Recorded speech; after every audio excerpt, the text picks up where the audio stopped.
Do you want to improve your shorts using the same techniques they use in the movies? Well, I'm here to help. My name's Comfy, and I've been editing videos since before MySpace was a thing. Move over, Tom! Most of you know about my editing experience, but you may be surprised to learn that I also have a background in the film industry. As such, I've picked up a bunch of useful and foundational techniques that I use in all the videos I edit. To me, it feels like there's a large portion of content creators that just get started one day, and therefore sometimes struggle with the basics since they've never had a teacher. Well, that changes today. Sit down, class. Settle down now. Spit that gum out! In this video, I'll be imparting upon you a few techniques that you can use in your own videos that are both easy to implement and will make a big difference in the quality of your final videos. So let's not waste any time. Okay, let's start off with a pop quiz. I know, come on. I'm gonna show you 2 still images, and you're going to decide which one looks better and why. Pause the video if you need and take a real good look, and also feel free to leave a comment with your answer below before I reveal my thoughts. I really love knowing everyone's thought process. Okay, are you ready?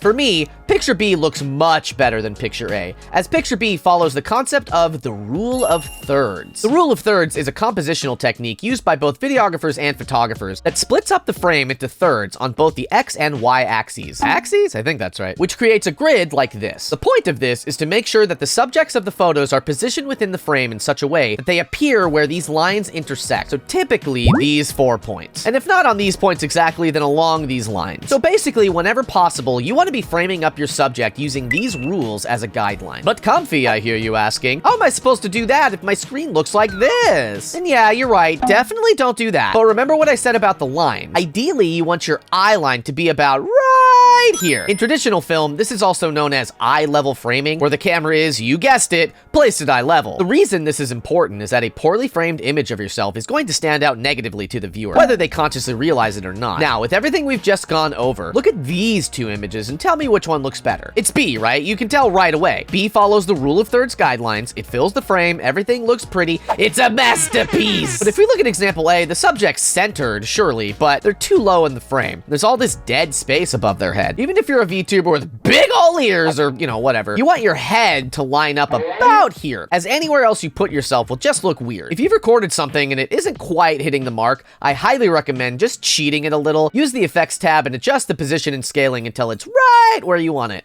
Ta-da! Any questions, class? Yes, you in the back? Oh.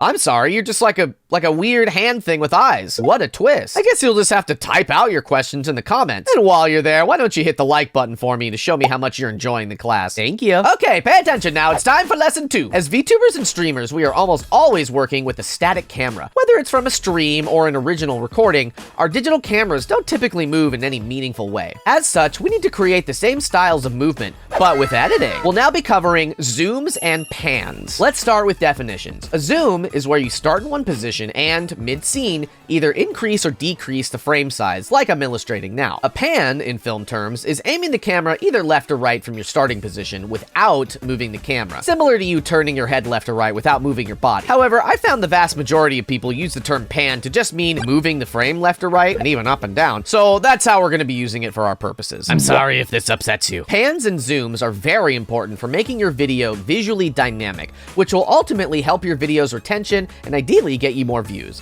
So let's go over some examples on how to use them. All right, so here we have VTuber Punkalopi. You're probably familiar with her. She's one of my editing clients for shorts. What we're gonna watch first is a version of this short without the effect I've described. So here we go. I don't care if the internet judges me. The people who live right next to me, they will hear me, and that is a terrifying prospect. Okay, so that was like fine, right? There's not a ton of editing happening in the sections with her model in it. So here we have this big section where nothing is happening. So now we're gonna go over to the final version and just compare. I don't care if the internet judges me. The people who live right next to me, they will hear me, and that is a terrifying prospect. Now, what did you think was more sort of visually dynamic?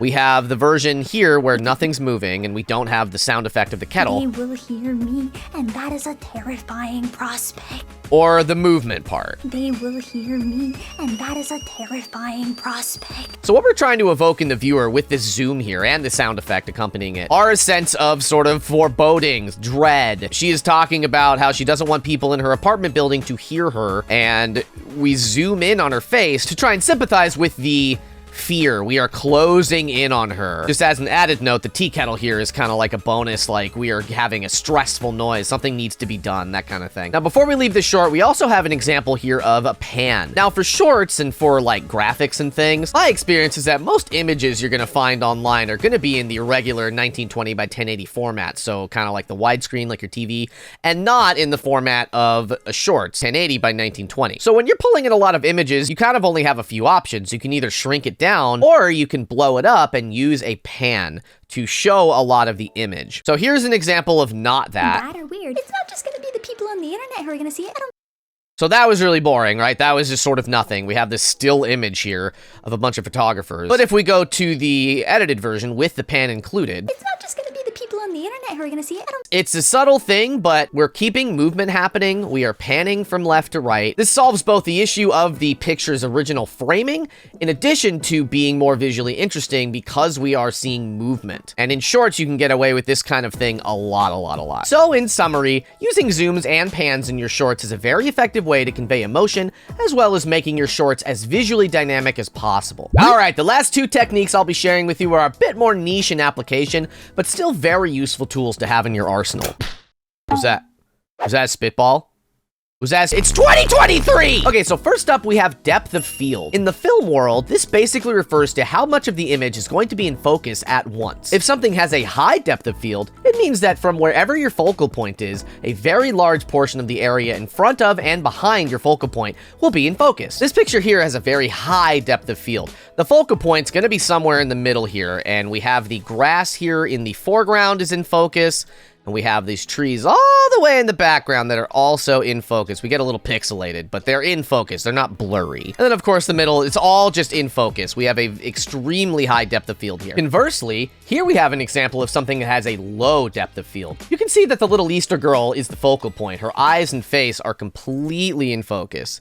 Crystal clear. But look behind her. The background is blurry, as are the eggs in front of her. The camera used here had a very shallow depth of field, so that the resulting image would have more of a cinematic look to it. Doesn't this look cool? Now, at this point, I'm sure you're saying, but Comfy, we don't use cameras, we're VTubers. What are you talking about? And I'd respond with, you're speaking out of turn, detention! But then I'd say, yes, I know, but what you can do is cheat this effect. Let me explain. So here I have my VTuber model that's had the green screen removed on top of my just chatting background that I use for these videos as well as on stream. So let's just say I wanted to make a zoom here. I could do that by simply keyframing my model's scale and position for a few frames here in Premiere. Now we're just zooming into my model here and not the background, which is important because now we're gonna take it to the next level. We'll leave that zoom as is, but let's add a Gaussian blur filter to the background here that lines up with the zoom we already have in place. Now let's see what we have.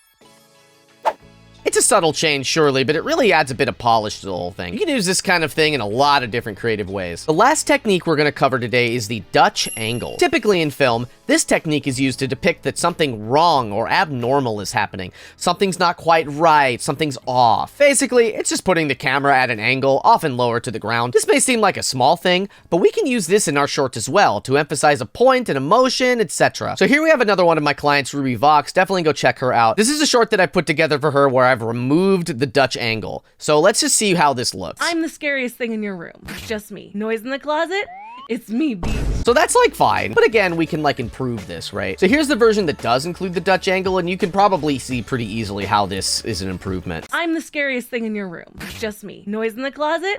It's me, bitch. So adding that bit of a twist, again, this might seem like sort of a small thing, but Ruby's eyes go crazy right about here, and we are doing what we can to emphasize this shift. Because up until this point, she's had normal eyes throughout the whole short, and at this moment, she gets the scary eyes. So we are doing what we can to emphasize like this is a shift, something weird is happening, because the rest of the shorts is her explaining like, hey, I'm all the bad things that's happening in your life, kind of, sort of. So using an effect like this in your editing can be an extremely sort of subtle yet effective way on getting the point across, like showing like, uh-oh, I'm going crazy, or like whatever, you know what I mean? Hey class, don't forget to turn in your homework, and if you'd like more advice on how to structure the story of your shorts, I have another video here covering everything you need to create a good story arc. Class dismissed.